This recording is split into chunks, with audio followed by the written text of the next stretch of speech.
¿Alguna vez te has parado a pensar si los niños pueden ver cosas que los adultos no? Dicen que los pequeños poseen una percepción pura, aún no moldeada por las convenciones de la sociedad. Una mirada capaz de ver más allá de las máscaras que todos nosotros, los adultos, usamos en el día a día. Esta historia te hará cuestionar todo lo que crees sobre coincidencias y destino. Ana Luisa contemplaba la citación judicial en sus manos temblorosas. Su corazón palpitaba mientras sus ojos recorrían cada palabra del documento oficial. Testigo. Tribunal Penal. Caso Moreira. Presencia obligatoria. El mundo parecía derrumbarse sobre sus hombros. «Mamá, ¿qué es eso?», preguntó Miguel, su hijo de apenas 4 años, tirando de la barra de su blusa mientras ella seguía paralizada en la puerta del apartamento.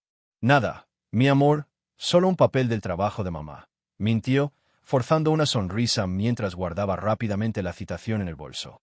Ana era madre soltera. Miguel era su vida entera, su sol particular. Desde que descubrió el embarazo, enfrentó el mundo sola, sin mencionar jamás el padre del niño. Para todos los que preguntaban, la respuesta era vaga: ya no está entre nosotros. Y así seguía su vida, entre el trabajo como enfermera en el hospital municipal y los cuidados con el pequeño Miguel. La citación, sin embargo, representaba un problema real. Debía testificar en el caso de Daniel Moreira, un ex policía acusado de corrupción y vínculos con el tráfico de drogas. Ana había presenciado algo la noche del crimen, algo que la convertía en testigo clave, y ahora debía comparecer ante el tribunal. «¿Cómo voy a hacer con Miguel?», murmuró para sí mientras preparaba la cena. Todas las posibilidades pasaron por su mente. La guardería estaría cerrada por reformas aquella semana. Su madre vivía en otra ciudad. Las pocas amigas que tenía estarían trabajando.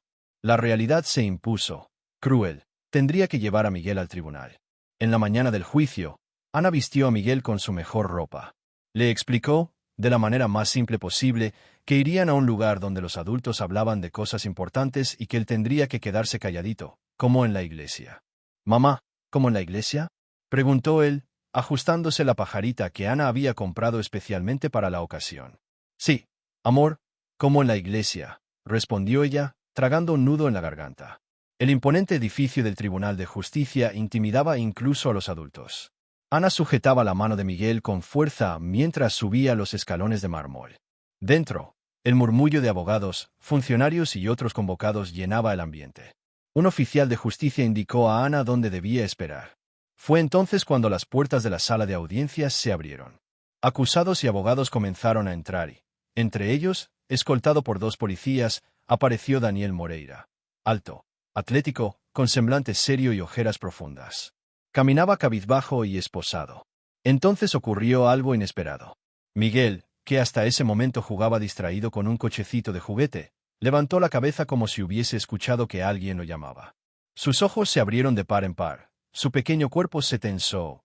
Antes de que Ana pudiera entender lo que pasaba, Miguel señaló directamente a Daniel Moreira. «Tú», balbuceó Miguel con la voz clara y firme. «Papá del cielo». El silencio que siguió fue ensordecedor. Los ojos de todos alternaban entre el niño y el acusado. Daniel palideció. Ana quedó petrificada en el asiento, con la boca entreabierta. La jueza, después de unos segundos de desconcierto, golpeó el mazo.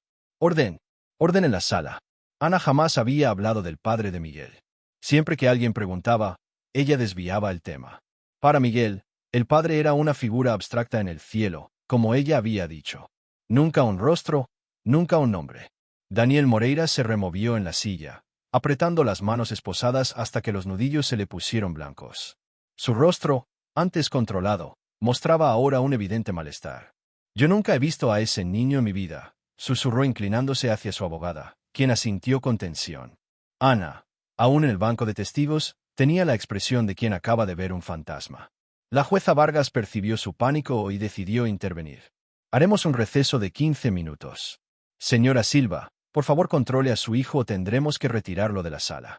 En los pasillos, el fiscal Ricardo se acercó a Ana, que sostenía a Miguel con firmeza de la mano. «Ana, ¿hay algo que no me estás contando? Esto puede comprometer el caso». «No hay nada», respondió ella, nerviosa. «Miguel nunca vio a su padre. Ni siquiera tengo fotos de él. No entiendo por qué ha dicho eso». Al otro lado del corredor, Daniel gesticulaba enérgicamente mientras hablaba con su abogada. «Esto es una trampa», insistía él. Están intentando incriminarme aún más. Mientras los adultos discutían, Miguel se sentó en un banco del pasillo, aceptando papel y lápices que una asistente social le ofreció. Sus pequeños dedos comenzaron a dibujar con una intensidad inusual para su edad. Las líneas empezaron a formar dos figuras, una grande, con lo que parecía ser un uniforme, y otra más pequeña a su lado. Ana miró por encima del hombro de Miguel, y sintió un escalofrío recorrerle la espalda. En el dibujo, la figura mayor llevaba lo que indudablemente parecía un uniforme policial. «Miguel, ¿quién es este?», preguntó ella, señalando el dibujo. «Es papá del cielo», respondió él con naturalidad, sin dejar de colorear. El fiscal, que observaba discretamente, intercambió una mirada significativa con su asistente. Había más en aquella historia de lo que parecía. Cuando la sesión reanudó, el ambiente en el tribunal estaba cargado de especulación. El fiscal, armado con una nueva línea de preguntas, se acercó a Ana. «Señora Silva, tengo que preguntar directamente. ¿Quién es el padre de Miguel?». Ana dudó. Sus ojos buscaron a su hijo, sentado junto a la asistente social. Sintió el peso de todos los presentes sobre ella. «Fue una relación breve», respondió finalmente. «Un policía al que conocí hace 5 años. Él nunca supo del embarazo». Un murmullo recorrió toda la sala. Daniel, que hasta ese momento mantenía la vista fija en la mesa, levantó lentamente los ojos. Por un instante fugaz, él y Ana se miraron fijamente. La mente de Ana regresó 5 años atrás. Una noche lluviosa, un bar cerca del hospital, un hombre de uniforme sentado solo, conversación fácil, risas, apenas una noche que cambió su vida para siempre.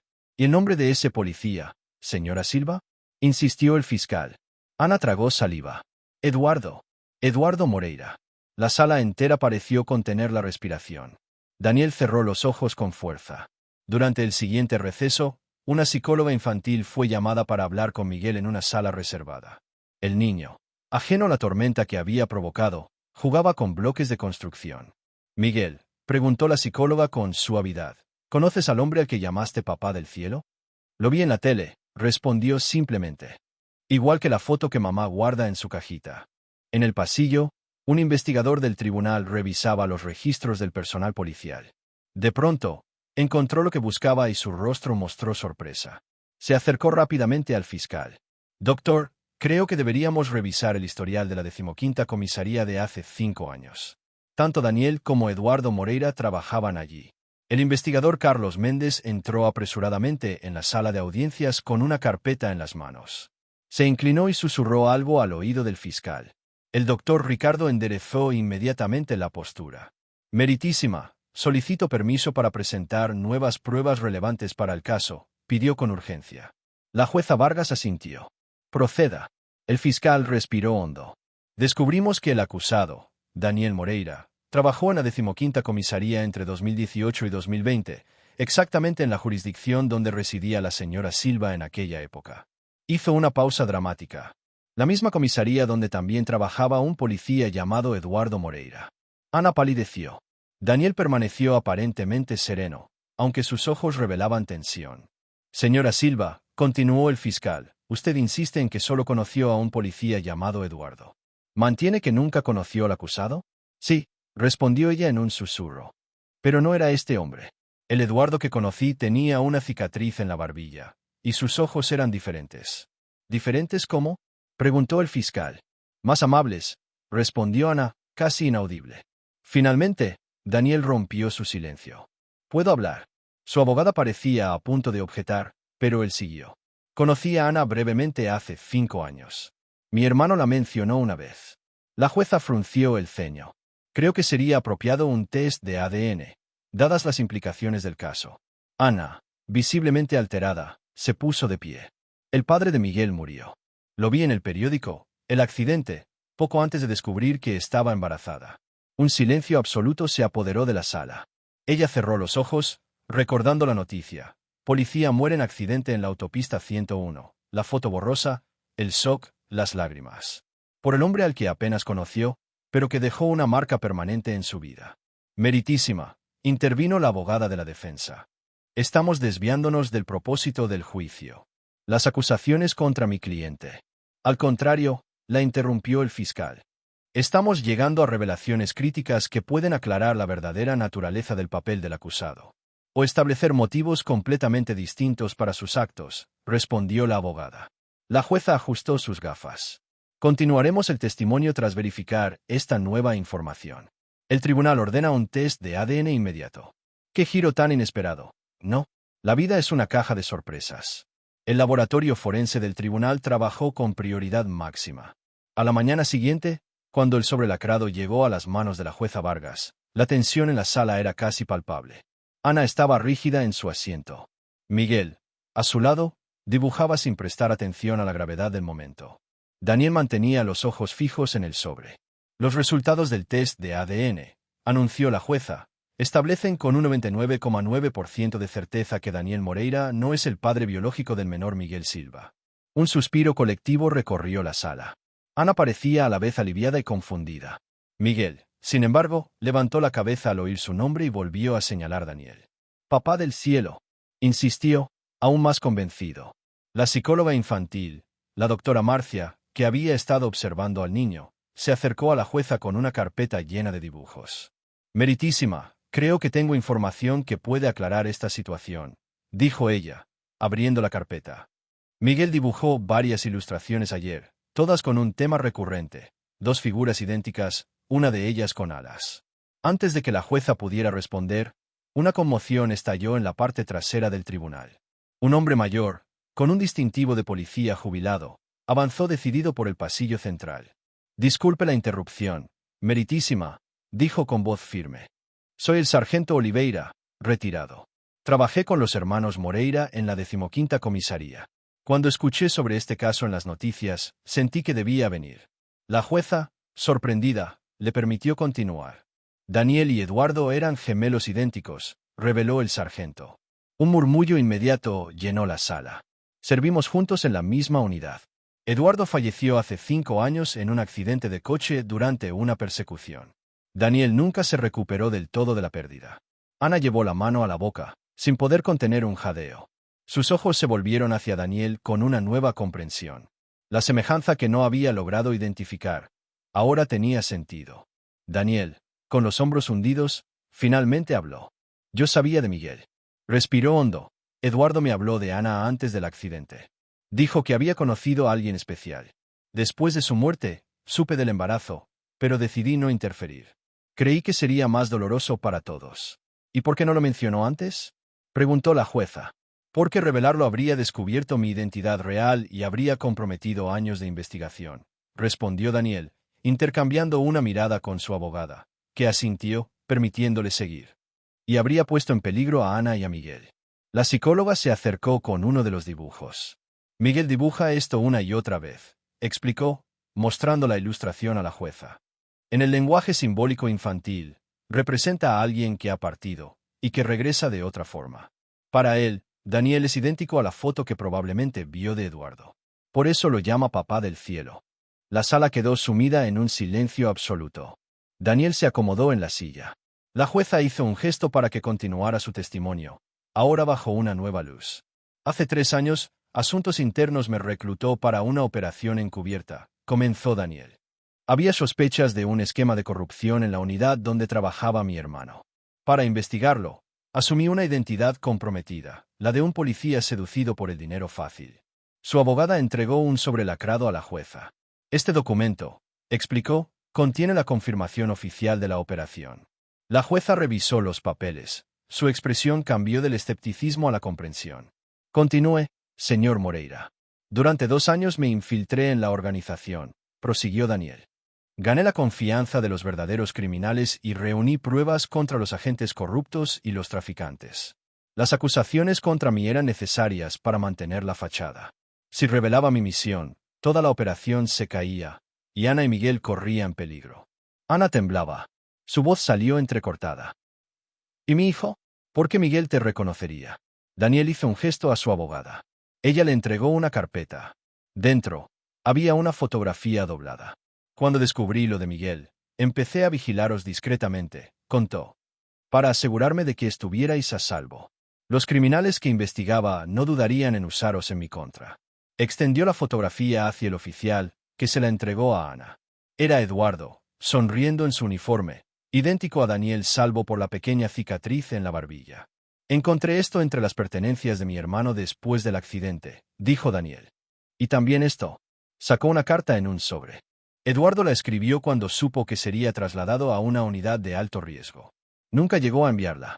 En ella menciona que quería volver a buscarte cuando regresara.